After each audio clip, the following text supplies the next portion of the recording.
there, cat. Greetings and salutations. Welcome back. Hey, say you just finished a project, as we all have. What do you do now? Say you really like that project. It means something to you because you spend hours and hours mixing, creating, playing. You want to save it. You don't want to fucking lose it. This is what you want to do. And trust me, it works. Uh, this is a project I made uh, about 9 years ago, and this is what we're going to talk about: how to save your shit so you can open it, and what you're saving, because you may have just made a project and spent the whole time you're making it just hitting save, save, save, save, save, save, save, auto save, auto save, auto save, and you'll end up with a big long list of just shit forever and days because you're saving different versions, auto saving, save, save, save. Um, there are two different ways to save your stuff. What you're doing while you're working is saving a project file, which you see right there. A project file is saving all the data, that kind of shit, you know, like MIDI, you know, all the levels and stuff like that. But it's not saving any audio, the most precious item of the project. It's not saving any of that. So, say you were to take this project, say you were to say, hey, take that Cakewalk project right there, that project file. It's, look at that, 684 kilobytes. I'll just throw that on a thumb drive and be on my way. You would sadly get to wherever you're going and open it and realize there's nothing there. Nothing. In order to save what you're doing so that you can come back a week later, a month later, on another computer because your first one crashed, burned, whatever.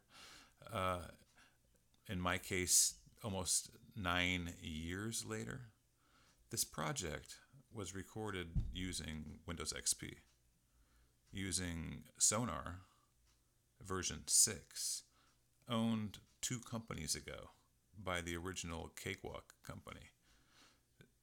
It uses Real Guitar 1. So it's a whole new world as far as this project is concerned. So let's check it out.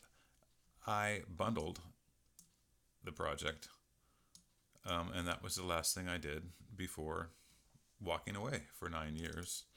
And we'll see, we can just open it and we can watch it unpack all the data, all the audio.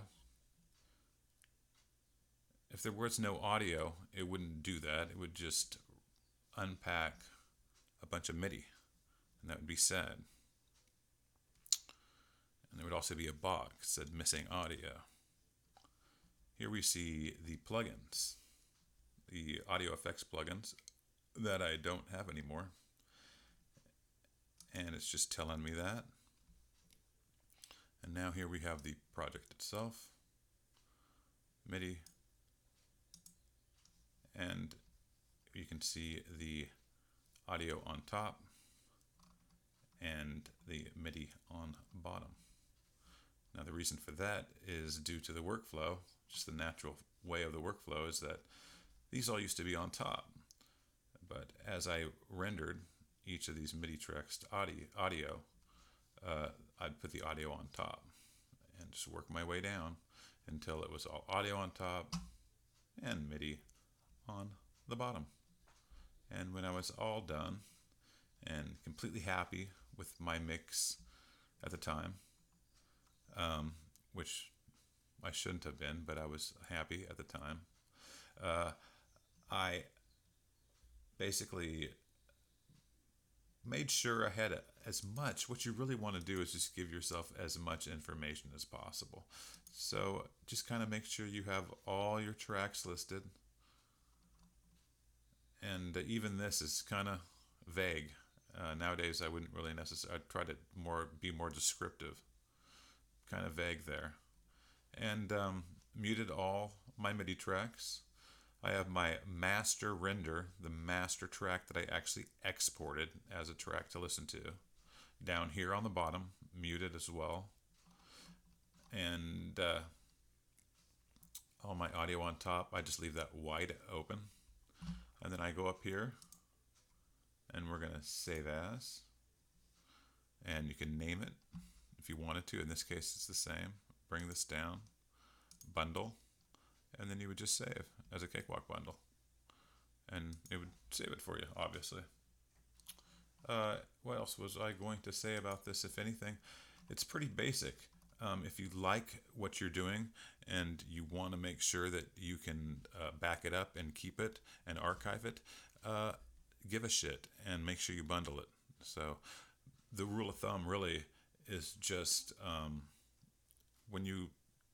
after you lay your first audio, especially with like vocals, and you like it, you like that's nice, and you have some attachment, you want to keep it, that is when you make your first bundle and bundle it. And that way, with any luck, 9 years later, if you have the sudden inspiration that you want to remix it, you can come back and open it up, hit play, and this will happen.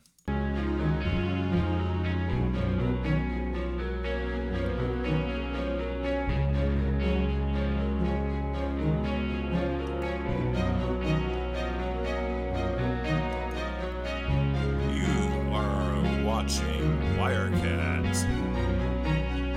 Take care, guys.